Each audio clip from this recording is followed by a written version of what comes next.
Huawei is expected to expand its premium smartphone lineup, the Mate 80 series, in November this year in China. Reliable tipster, Digital Chat Station has shared fresh details about the Mate 80 series, shedding light on key design choices, charging capabilities, and possible release timing. Here's a look at all the details shared by the tipster. DCS revealed that Huawei has 3 new models in testing, codenamed Voyager and Sagittarius. The Mate 80 standard, identified as VYG-AL00, has appeared in the database of China's 3C certification platform. The listing has revealed that the device will support 66W wired charging. On the other hand, the Mate 80 Pro models, with model numbers SGT-AL00 and SGT-AL50, have been spotted at the 3C certification with a 100-watt charger.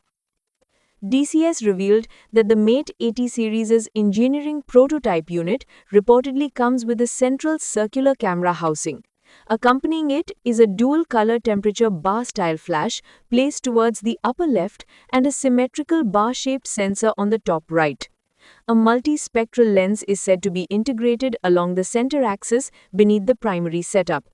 This design marks a noticeable departure from earlier Mate devices.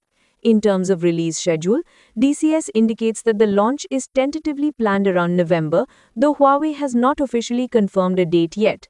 Previous reports have revealed that the lineup will comprise 4 models such as Mate 80, Mate 80 Pro, Mate 80 Pro Plus, and Mate 80 RS. The camera specifications are expected to vary across models, with the Mate 80 expected to house a 50-megapixel 1x1.5-inch sensor, the Pro version moving to a 50-megapixel 1x1.3-inch unit, and both the Pro Plus and RS adopting a larger 50-megapixel 1x1.3-inch SmartSense 590 sensor. The entire series, or all models except the standard model, could be equipped with the Kirin 9030 chipset.